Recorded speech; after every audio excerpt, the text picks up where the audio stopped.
can wear out. The current maximum speed of versions of this technology, as used in Japan, is 361 miles per hour. However, this version of the technology is very dated. An organization called ET3, which has connections with the Venus Project, has established a tube-based maglev that can travel up to 4,000 miles per hour in a motionless, frictionless tube, which can go over land or underwater. Imagine going from LA to New York for an extended lunch break, or from Washington, D.C. to Beijing, China in 2 hours. This is the future of continental and intercontinental travel. Fast, clean, with only a fraction of the energy usage we use today for the same means. In fact, between maglev technology, advanced battery storage, and geothermal energy, there would be no reason to ever burn fossil fuels again. And we can do this now if we were not held back by the paralyzing profit structure. Now, America is inclined toward fascism. It has a propensity by its dominant philosophy and religion to uphold the fascist point of view. American industry is essentially a fascist institution. If you don't understand that, the minute you punch that time clock, you walk into a dictatorship. We're given notions about the respectability of work, and I really look at it as being paid slavery. They're brought up to believe that you shall earn your living by the sweat of your brow. That holds people back, freeing people from drudgery, repetitive jobs which make them ignorant. You rob them. In our society, that is a resource-based economy, machines free people. You see, we can't imagine that because we've never known that kind of world. If we look back at history, we see a very clear pattern of machine automation slowly replacing human labor. From the disappearance of the elevator man to the near full automation of an automobile production plant, the fact is, as technology grows, the need for humans in the workforce will continually be diminished. This creates a serious clash, which proves the falseness of the monetary-based labor system. For human employment is in direct competition with technological development. Therefore, given the fundamental priority of profit by industry, people through time will be continually laid off and replaced by machine. When industry takes on a machine, instead of shortening the workday, they downsize. You lose your job. So you have a right to fear machines.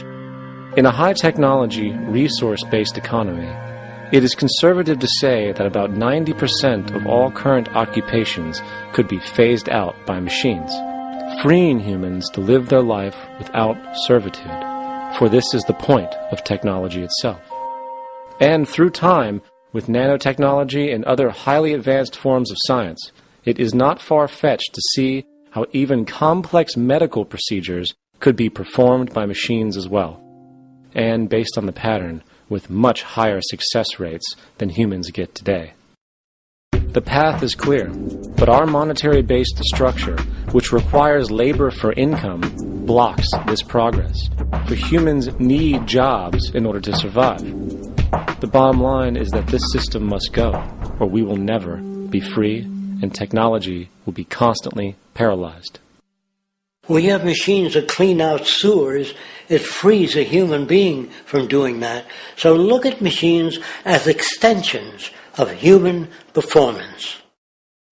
Furthermore, many occupations today will have simply no basis to exist in a resource-based economy, such as anything associated with the management of money, advertising, along with the legal system itself. For without money, a great majority of the crimes that are committed today would never occur. Virtually all forms of crime are a consequence of the monetary system, either directly or by neuroses inflicted through financial deprivation. Therefore, laws themselves could eventually become extinct. Instead of putting up a sign, drive carefully, slippery when wet, put abrasive in the highway so it's not slippery when wet. And if a person gets in a car and they're drunk and the car oscillates a great deal, there's a little pendulum that swings up and back, and that'll pull the car over to the side. Not a law solution. Put sonar and radar in automobiles so they can't hit one another. Man-made laws are attempts to deal with occurring problems, and not knowing how to solve them, they make a law. In the United States, the most privatized, capitalist country on the planet, it should come as no surprise that it also has the largest prison population in the world, growing every year. Statistically, most of these people are uneducated and come from poor, deprived societies. And, contrary to propaganda, it is this environmental conditioning which lures them into criminal and violent behavior. However, society looks the other way in regard to this point. The legal and prison systems are just more examples of how our society avoids examining the root causes of behavior. Billions are spent each year on prisons and police, while only a fraction is spent on programs for poverty, which is one of the most fundamental variables responsible for crime to begin with. And as long as we have an economic system which prefers and in fact creates scarcity and deprivation, crime will never go away.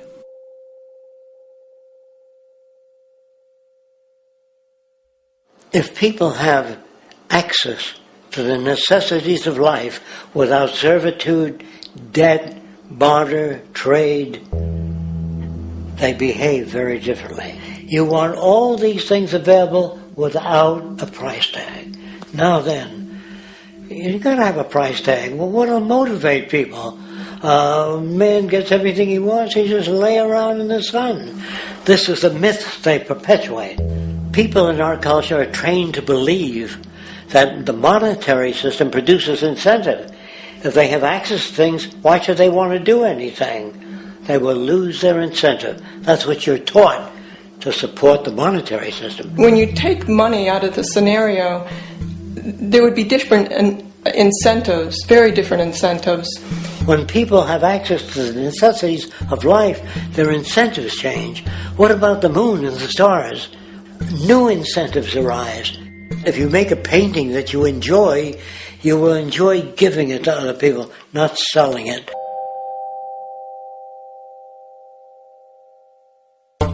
I think most of the education that I've seen today is essentially producing a person for a job. It's very specialized. They're not generalists. People don't know a lot about a lot of different subjects. I don't think you could get people to go to war if they knew a lot about a lot of things. I think education is mostly rote, and they're not taught how to solve problems. They're not given the tools, emotionally or within their own field, of how to do critical thinking.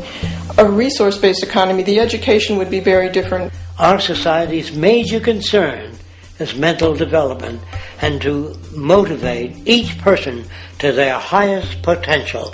Because our philosophy is the smarter people are, the richer the world, because everybody becomes a contributor.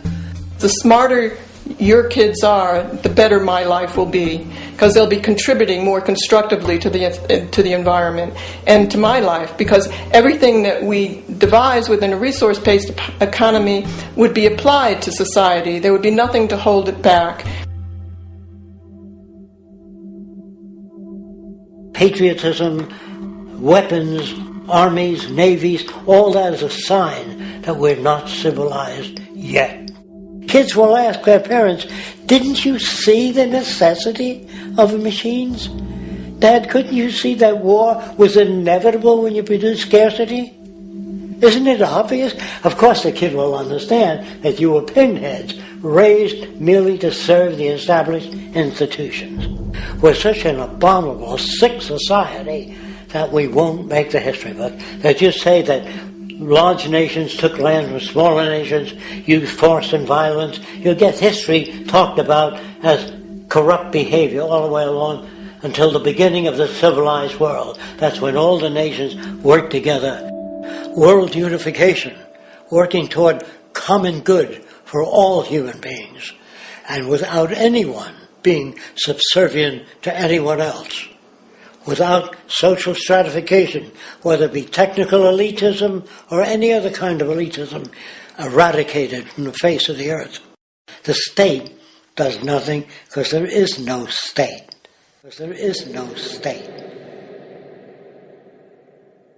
The system I advocate, a resource-based global economy, is not perfect. It's just a lot better than what we have. We can never achieve perfection.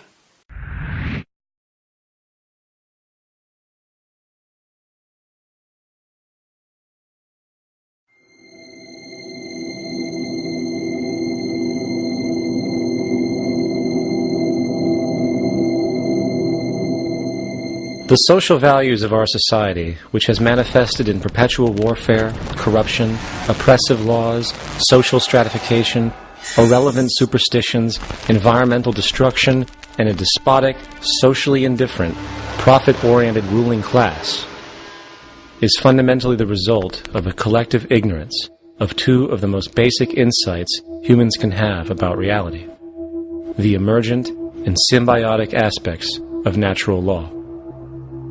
The emergent nature of reality is that all systems, whether it is knowledge, society, technology, philosophy, or any other creation, will, when uninhibited, undergo fluid, perpetual change. What we consider commonplace today, such as modern communication and transportation, would have been unimaginable in ancient times. Likewise, the future will contain technologies, realizations, and social structures that we cannot even fathom in the present.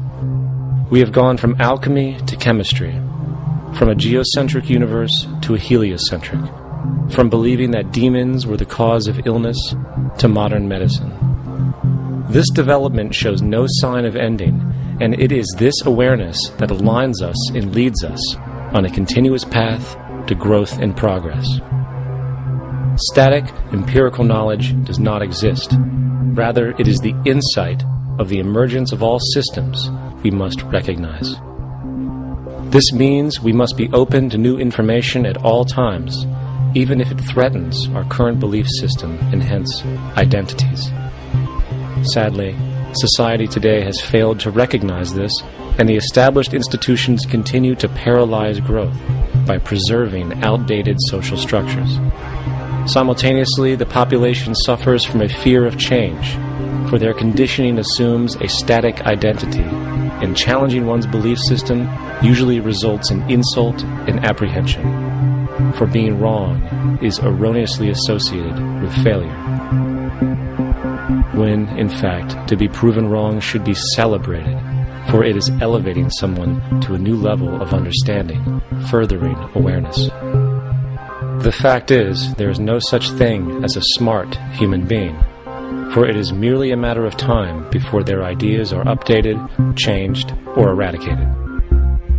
And this tendency to blindly hold on to a belief system, sheltering it from new, possibly transforming information, is nothing less than a form of intellectual materialism.